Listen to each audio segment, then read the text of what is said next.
1970s far too late to start looking at what was known about the pathogenic potential of plasma pooling.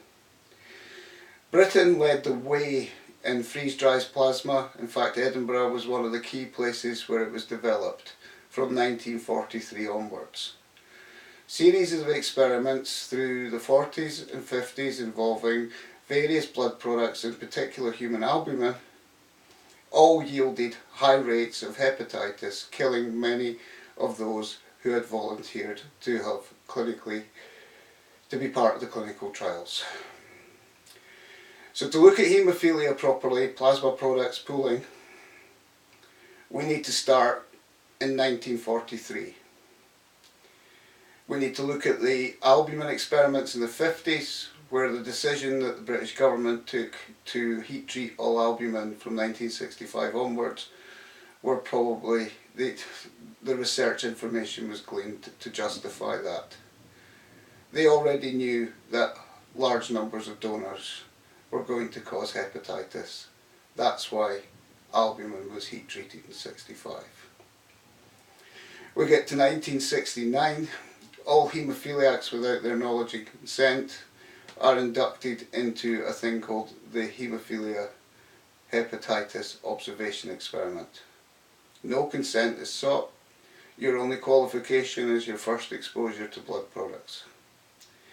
They'd been measuring derangement in haemophilia livers since the LT test had been devised in 1963.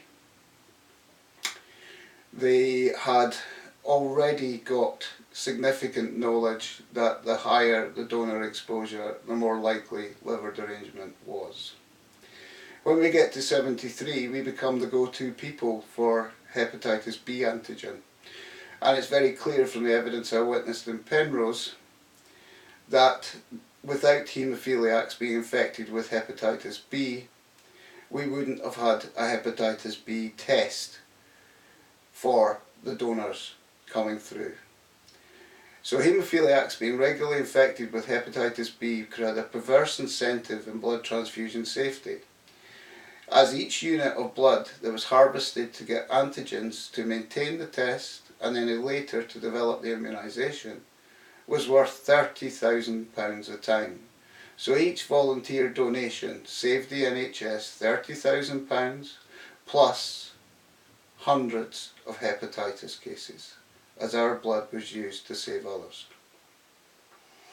The recruitment of PUPs, previously untreated patients, particularly in the mild form, for exposure to treatment regardless of whether or not they were bleeding, in increasing clinical trials after the 1975 autopsy of a haemophiliac proving the first non-A, non-B death, is undefensible.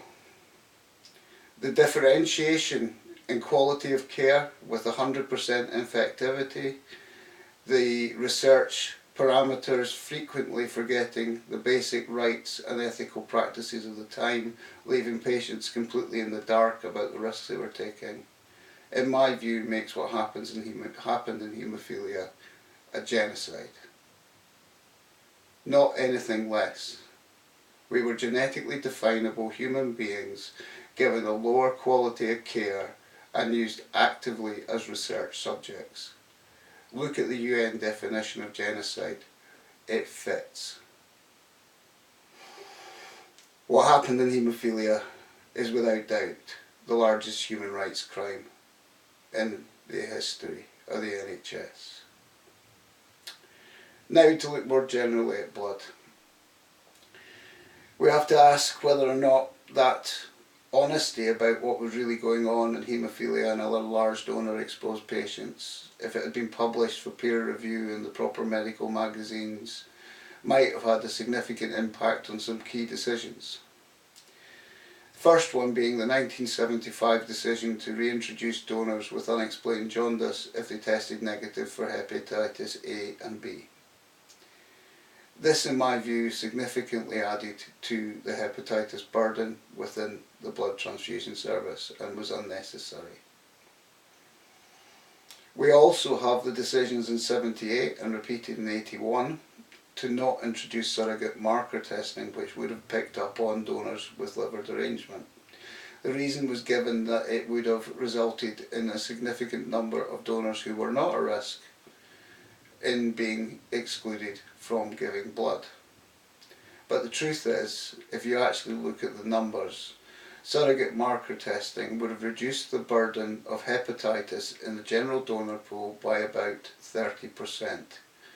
That means that 3 in 10 of the non-haemophilia blood product, contaminated blood victims could have been saved their fate by the simple decision of excluding donors who are probably undesirable anyway, as liver derangement might suggest. The exploitation of both groups of victims has become so interwoven now that by the time you get to the 90s, where one group is being used against the other, there's too many of them. There's too many to sort out.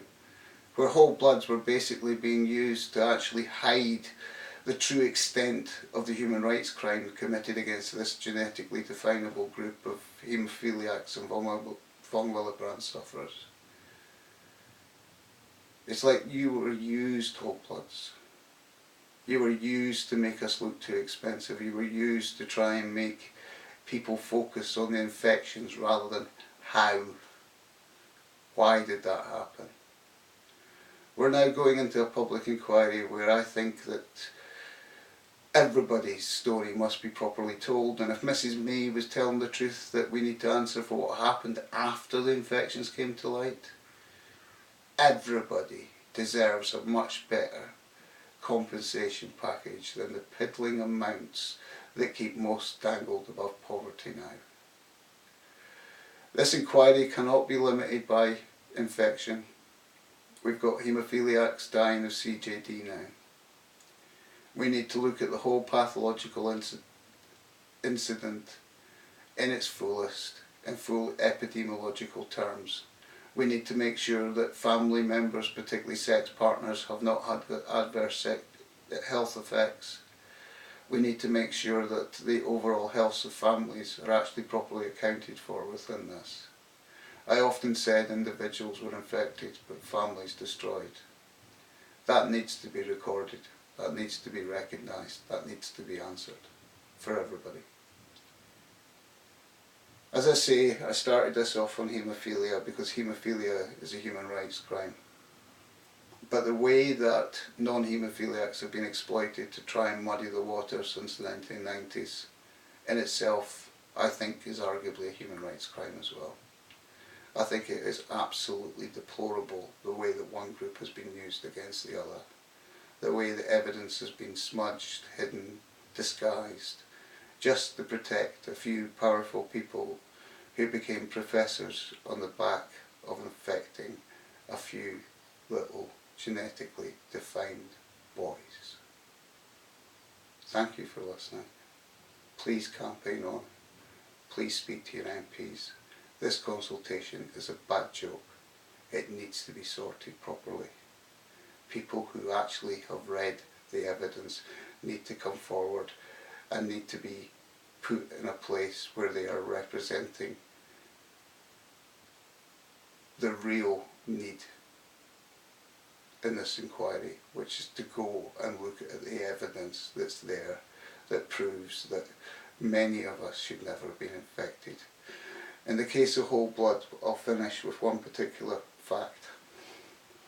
Scotland in 1990 could have introduced the hepatitis C test. We were asked not to by the British government so that we wouldn't create a liability issue in England because they couldn't get the test together at that point. But one consultant in Newcastle decided that he wasn't going to allow that to be the case.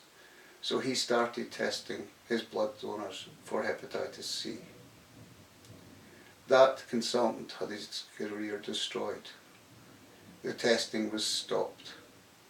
And when patients who could have been saved within the Newcastle area infected with whole blood by the actions of a good man was destroyed by the politics to cover up the true extent of the harm being caused, anybody infected in that bit has definitely been victim of a human rights crime.